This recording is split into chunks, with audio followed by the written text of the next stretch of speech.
यानी पूंजी लाभ वैल्यू करें अपन, इसकी वैल्यूएशन करते हैं बीकॉम सेकेंडरी के अकॉर्डिंग। तो ये जो लेसन है अपना वो 20 मार्क्स डिफाइन करता है। 20 मार्क्स इसको सीखने से 20 नंबर जो है आपके बहुत ही इजीली आ जाते हैं। इसके बाद यदि अपन चर्चा करें कंपटीशन एग्जाम की, तो कंपटीशन एग्जाम में जैसे संगणक है, संगणक की तैयारी कर रहे हैं, कंप्यूटर की तैयारी कर रहे हैं, या अपन कहें जूनियर अकाउंटेंट की तैयारी कर रहे हैं, आरपीएससी जूनियर अकाउंटेंट की बात कर रहे हैं, टीआरए जूनियर अकाउंटेंट की चर्चा यदि अपन करें, तो उन सब लेसन में अपना जो कैपिटल गेन है उसका मेन रोल होने वाला है। तो प्यारे साथियों, आज अपन कैपिटल गेन की चर्चा करेंगे। कैपिटल गेन क्या है, कैपिटल गेन कैसे निकाला जाता है, पूंजी लाभ की वैल्यूएशन क्या होती है, पूंजी लाभ का फॉर्मेट क्या है, और पूंजी लाभ में विभिन्न प्रकार की डिडक्शन जो है वो किस प्रकार से डिफाइन की जाती हैं, उनके बारे में चर्चा अपन यहाँ पे करेंगे। सबसे पहले first of all I tell you about the capital gain definition. Capital gain, the difference between buying and selling price, the difference between a buying and selling price of the share called is capital gain, called is profit. And this same profit is a high level terminology, then we call is capital gain. Okay, for example is if you buying share rupees 100, a selling price is 120, at 120 20 is capital gain. After that we will calculate there will be two type of the capital gain. यहाँ पे capital gain कितने प्रकार का होता है, capital gain जो है वो दो प्रकार का होता है। सबसे पहले अपन यहाँ पे लिखते हैं long term capital gain.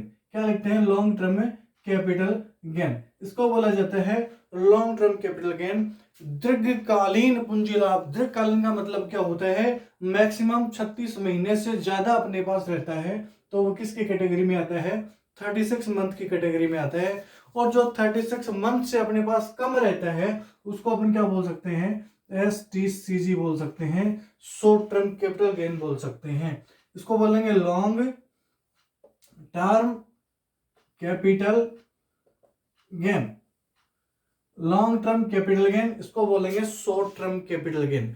Long term capital gain और शॉर्ट टर्म कैपिटल गेन में डिफरेंस क्या है उसकी चर्चा सबसे पहले अपन यहाँ पे करने वाले। जैसे मैंने कहा में से gross capital gain, gross long term capital gain में से कुछ धाराएं, प्यारी प्यारी धाराएं अपन माइनस करेंगे। वो धाराएं कौन सी हैं मैं यहाँ पे लिख रहा हूं, लेस डिडक्शन, लेस डिडक्शन, ये कुछ धाराएं यहाँ पे माइनस करेंगे। उन धाराओं की चर्चा अपन बाद में विस्तार से करेंगे, एक बार मैं उनके बारे में थोड़ा थोड़ा आपको बताऊंगा। सबसे पहली सबसे प्यारी जो धारा है उसका नाम है अंडर सेक्शन 54। अंडर सेक्शन 54 का रिलेशन किससे है? अंडर सेक्शन 54 का मतलब है आपने नया घर खरीदा, कोई रेजिडेंशियल हाउस खरीदा, किसी प्रकार का आवासीय मकान खरीदा, और पहले से भी आप आवासीय मकान का बिजनेस कर रहे हो, आवासीय मकान को बेच रहे हो। कहने का मतलब क्या है? जिस असेट्स को आपने बेचा है वो भी क्या होना चाहिए? रेजिडेंशियल हाउस होना चाहिए। और जो नया पैसा आप इन्वेस्ट कर रहे हो वो भी क्या होना चाहिए? रेजिडेंशियल हाउस होना चाहिए। यदि आप रेजिडेंशियल हाउस की पैसे से इन्वेस्टेड वैल्यू से दोबारा इन्वेस्ट कहाँ कर रहे हो? रेजिडेंशियल हाउस पे कर रहे हो, तो आपको डिडक्शन कौन सी मिल जाएगी?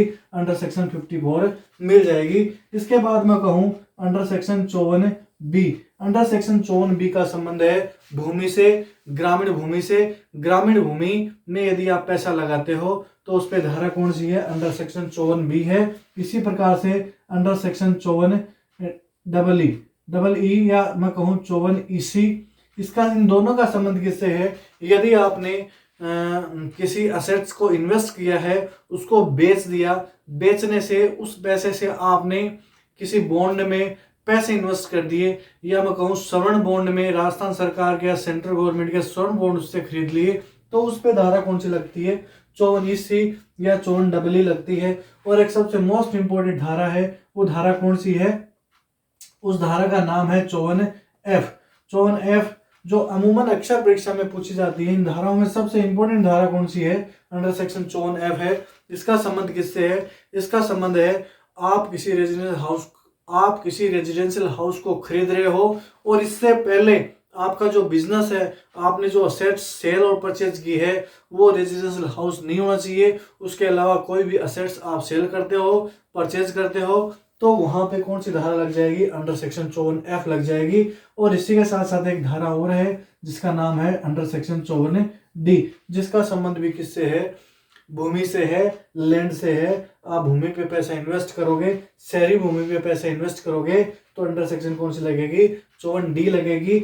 और यदि gross long term capital gain में से ये डिडक्शन घटा दी जाए तो अपने पास जो वैल्यू आएगी उसको अपन बोलेंगे लॉन्ग टर्म कैपिटल गेन। आप इस लॉन्ग टर्म कैपिटल गेन के पहले नेट भी लगा सकते हो और नेट ना भी लगाते हो तो भी अपना ये पॉइंट सही है। तो प्यारे साथियों, यदि आपको ये वीडियो पसंद आया हो तो प्लीज लाइक कीजिए, शेयर कीजिए, सब्सक्राइब कीजिए और बेल आइकन को जरूर दबाइए, जिससे नए नए नोटिफिकेशन और अपडेट आपको रोजाना मिलते रहें। मेरे द्वारा बनाई गई वीडियो को इसी प्रकार से प्राप्त करने के लिए बेल आइकन को आप जरूर दबाइए। प्यारे साथियों, आज अपन ने चर्चा की, आज अपन ने डिस्कस किया लॉन्ग टर्म कैपिटल गेन के बारे में, जो मैं उम्मीद करता हूं फॉर्मेट के बारे में, लॉन्ग टर्म कैपिटल गेन के फॉर्मेट के बारे में जो आपको समझ में आया होगा। धन्यवाद। जय हिंद, जय भारत प्यारे साथियों।